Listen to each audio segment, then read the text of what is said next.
నమస్తే, welcome to think Andhra. నేను మీ ప్రియాంకారావు.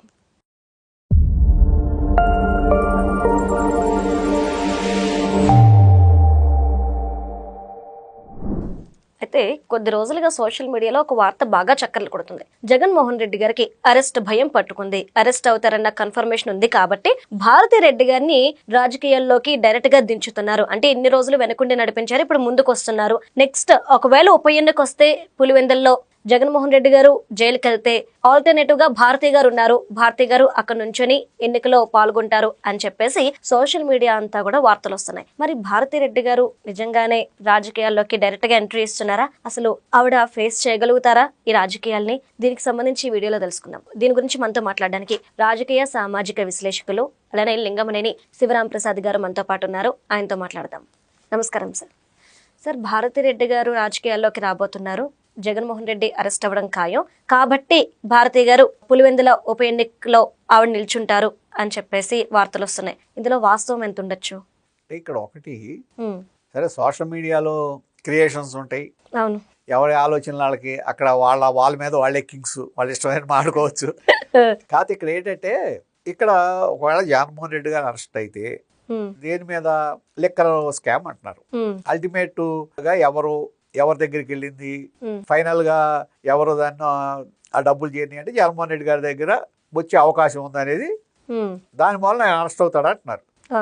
ఇక్కడ ఒకటి, ఒకవేళ జగన్మోహన్ రెడ్డి గారు దాని మూలన అరెస్ట్ అయితే ఇవాళ సోదాలు జరిగి అరెస్టులు జరిగి బాలాజీ గోవిందప్ప ఎవరి కంపెనీ?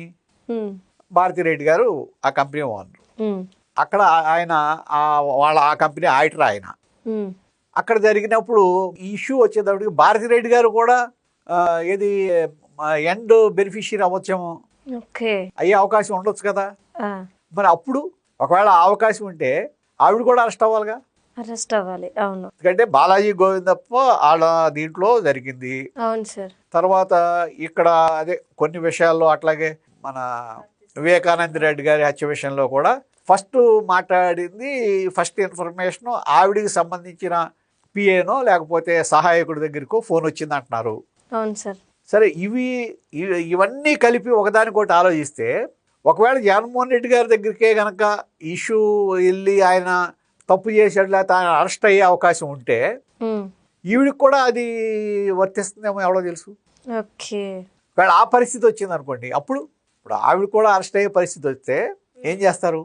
అప్పుడు ఆల్టర్నేట్ ఎవరున్నారు? ఇంతకు ముందు అయితే జగన్మోహన్ రెడ్డి గారు అరెస్ట్ అయినప్పుడు తిరిగింది, విజయం గారు తిరిగింది, భారతి రెడ్డి గారు ఏమో అక్కడ వరకు తిరిగారు, ఏది పులివెందుల కొన్ని ఏరియాల వరకు.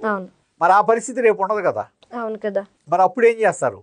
ఇది ఆలోచించాల్సిన విషయం. అంటే దీని ఒక్కటని కాదు, ఇది జరుగుతుందా జరగదు అనేది వేరే సంగతి. కాకపోతే ఆ విధమైన సందేహాలు వైసీపీలో కూడా బయలుదేరుతున్నాయి. అంటే సిబిఐ వరకు కొంత భయపడాల.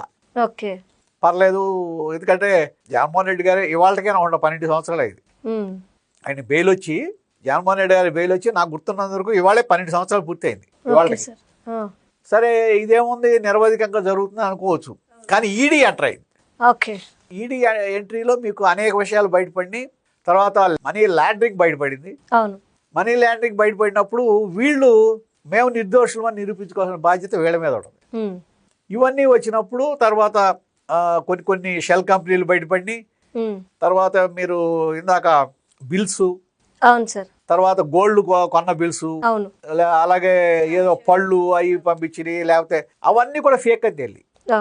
అంటే బిల్స్ ఊరికే సబ్మిట్ చేశారు తప్ప బిల్స్ అన్ని ఫేక్ ఇన్వాయిస్లు, డబ్బులు మాత్రం ట్రాన్స్ఫర్ అయినాయి. అంటే ఈ మొత్తం మనీ లాండరింగ్ అది వచ్చేసింది. మనీ లాండరింగ్ వచ్చి డబ్బులు ఎక్కడి నుంచి వెళ్ళినాయి, ఎటు వచ్చినాయి, ఏంటి అనేది రౌటింగ్ వచ్చేసింది అనుకోండి. ఎవరి దగ్గరికి వెళ్తే వాళ్ళ సమాధానం చెప్పాలి. కానీ మనకు తెలిసి ఎవరికైనా సరే నార్మల్గా ఏ ఇంట్లో అయినా, ఇంట్లో ఎవరు మనీ చేతిలో పెట్టుకునే వాళ్ళు ఎవరంటే భార్యే. మరి ఇక్కడ ఎట్లా ఉంటుందో మనకు తెలియదు. ఒకవేళ ఆ పరిస్థితి వచ్చి ఎక్కడన్నా సరే బుక్ అయితే, ఎక్కడన్నా సరే అవకాశం వస్తే అప్పుడు పార్టీ మనుగడకే దెబ్బ వస్తుంది. ఎందుకంటే చూసేవాళ్ళు ఉండరు, అందరూ ఇదే విధంగా అయినప్పుడు దానికి సమాధానం చెప్పుకునే వాళ్ళు ఉండరు. ఇప్పుడు ధనంజయ రెడ్డి గారు వీళ్ళందరూ కూడా సన్నిహితులే కదా, అరెస్ట్ అయిన వాళ్ళందరూ సన్నిహితులే కదా.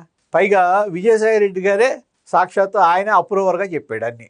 ఆయన చెప్పిన తర్వాత దేన్ని బయటకు వచ్చింది. అవును సార్. విజయసాయి రెడ్డి గారు నేను కూడా మీటింగ్లో ఉన్నాను, 4 మీటింగులు జరిగినాయి, ఇవన్నీ జరిగినాయి అని చెప్పిన తర్వాతే కదా మొత్తం ఇష్యూ అంతా బయటకు వచ్చి తర్వాత ఈ సిబిఐ వాళ్ళు కూడా మన గూగుల్ టేక్అవుట్ ద్వారా చూసుకుని ఆ టైంకి వీళ్ళందరూ అక్కడే ఉన్నారు నిర్ధారణ చేసుకుని వాళ్ళందరినీ ఇంటరాగేట్ చేయడం జరిగింది కదా.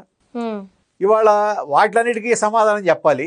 ఈ మనీ ఎటు నుంచి వెళ్ళింది అనేది కనుక ఒకవేళ ట్రాక్ అయితే జగన్మోహన్ రెడ్డి గారు ఖచ్చితంగా చాలా ఇబ్బందుల్లో పడినట్టే. ఓకే, జగన్మోహన్ రెడ్డి గారే కాదు పార్టీయే ఇబ్బందుల్లో పడుతుంది. మరి దాన్ని ఏ విధంగా ఎదుర్కొంటారనేది చూడాలి. అంటే పార్టీ పెద్దగా నిల్చోవడానికి ఇప్పుడు ఎవరికి అవకాశం ఉందంటారు? అంటే అవినాష్ రెడ్డి చూస్తే వివేకానంద రెడ్డి హత్య కేసులో ఇన్వాల్వ్ అయి ఉన్నారు. మీరు అన్నట్టు భారతి గారు 2 కేసుల్లోనే ఇన్వాల్వ్ అయ్యే సిచ్యువేషన్స్ ఉన్నాయి. జగన్ గారు లేకపోతే మరి ఎవరు సార్ చూసుకునేది? అదే కదా, ఎవరు ఉండరు. అది పార్టీకే ఇబ్బంది అవుతుంది.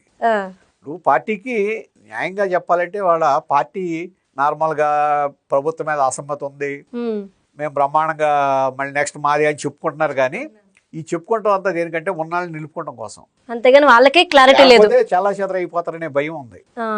దానికోసం చేస్తున్నారు తప్ప ఒకవేళ అదే లేకపోతే అసెంబ్లీకే వచ్చేవాడు ఆయన. మీకు ఆ కాన్ఫిడెన్స్ ఎక్కడ కనబడుతుంది?